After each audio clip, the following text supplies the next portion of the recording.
We're here live in Cotopaxi, and Dominic, what do you got to say to your friends and your fans back in Switzerland? Thanks for your support. I'm trying to shoot, man. I'm on a set. What are you doing? Paul's a star, Paul's a star, Paul is a star. Oh, yeah. That's so nice of you. Yeah. Hey, my name's Leif. I'm from New Zealand and I've just recently come back from a jungle trip and where did I go? Don't forget to take a vitamin. I already took one. Good. Doug's on. I'll have to check it out. Cheers, mate. Oh, it's all about up here, so if you can push on through, you'll make it. And I came here to climb. I climbed this point on the Cotopaxi, and the next station will be Chimborazo. Start. Mate, imagine. You leave the lodge, right? You've had no sleep, because the only person who's had any sleep is your friend, because he snored and kept everyone else awake, yeah? Imagine you get up, yeah, at like midnight, 1 o'clock, you leave this place, it's pitch black, you're climbing up this hill, right? And sometimes, yeah, the angles are like, sometimes you're like walking on like that. Next minute, you're kind of like that. And the only plus point is it's dark, so you can't see it. No, mate, seriously, it's dark and your feet are sliding like that into the snow. You stand up there, and you go on and go on, and then how cool is it when the sun started coming up? Oh man, I'll tell you, when the sun started coming up, and suddenly you could see all these icicles hanging off like weird ice Change the light and stuff like that. Oh, it's awesome, absolutely awesome. And then when your guide turns around to you, you're kind of thinking, oh man, the sun is coming up, we must be there. And you're thinking, this is it, we're nearly there. And your guide turns around and goes, you've got an hour and a half left, and you're like, I've got to be honest, I thought it was a bit strange, so I was looking at the top and I'm thinking, what? And you start doing it, you're ready, man, back me up there. 5 hours in, you've got nothing left, your legs are so heavy, so dead. And you get to this point where it's like literally, what do you reckon, 55, 60 degrees? Hey, this is Silke. I'm originally from Germany. I came to Ecuador sometime end of July and I stayed in Secret Garden. Then I walked downstairs to CarpeDM and I walked into this agency and there was this guy sitting behind his desk, fairly busy, arranging all of the stuff for all of his great customers. And I asked him if he has a trip to Galapagos. I expected to hear something like, yeah, you have to wait 1 or 2 weeks because it's peak season. But he's turning around and says, do you speak German now? And I was like... And it was wicked. I mean, Paul told me that I was going to have a blast and everyone says that it's great. So I thought, yeah, okay, cool, so it must be great because, of course, Paul's going to say it's going to be great. But, I mean, it was f***ing brilliant. It was just, yeah, man, I was blown away. Anyone, Joe from Galway in Ireland, just got back from Cotopaxi yesterday.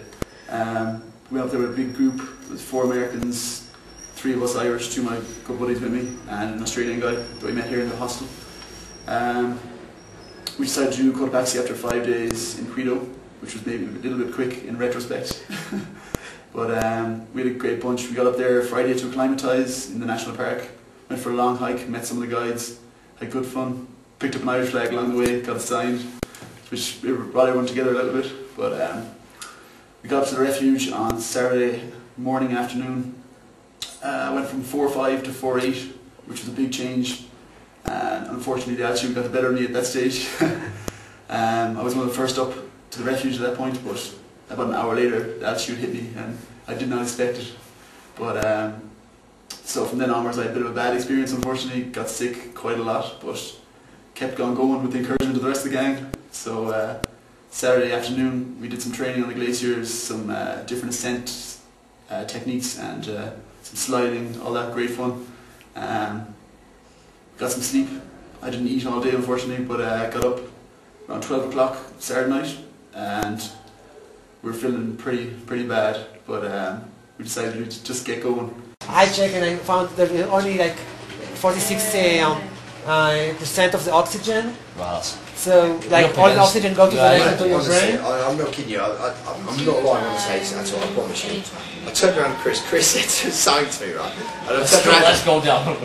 I turned around to him and looked at him and he's gone, he's looked like that, why are you looking like that? He's gone, your face is all yellow. I'm like, what? But the last bit was so hard. But do you know what? And I'm not just saying this, right? Get up to the top. It's almost like my legs, like before, they felt like lead weights.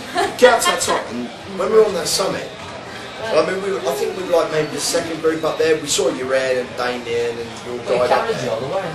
Oh man, honestly, you get up there and you just look around, all the smoke clear. You're above the clouds. Yeah. Absolutely awesome. It's worth it, you know, all the effort. I mean, that's what makes it worth it. But it's bizarre because you climb for like 7-8 hours and you're up there for like 15, 20 minutes maximum. No problem with that. And so he got me on this boat. Quite a nice deal, I have to say. And when I entered the boat, I knew what a great deal that was. Because I had like this 14 people boat, a suite all to myself, big master bed, a bathtub, a balcony. So yeah, no reason to complain there. Like great food 3 times per day. Loads of animals. We went to a number of islands, I couldn't name them all right now, but we saw penguins this close. Is it on camera? And we saw whales on a tiny little boat this close. We saw loads of turtles and loads of sea lions, and my favorite sea lions, I call him Poser. Sea lion baby, favorite sea lion baby, you have to be more exact.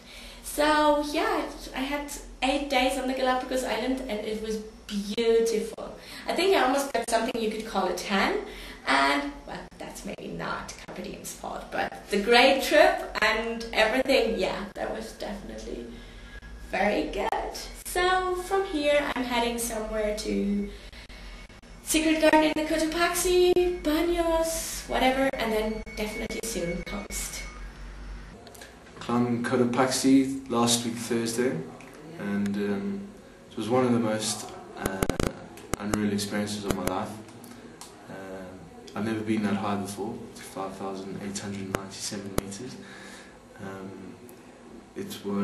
We had perfect conditions. We left at 1, it took us 5 hours to get there. We were very lucky, as I say, with the weather. There was no wind.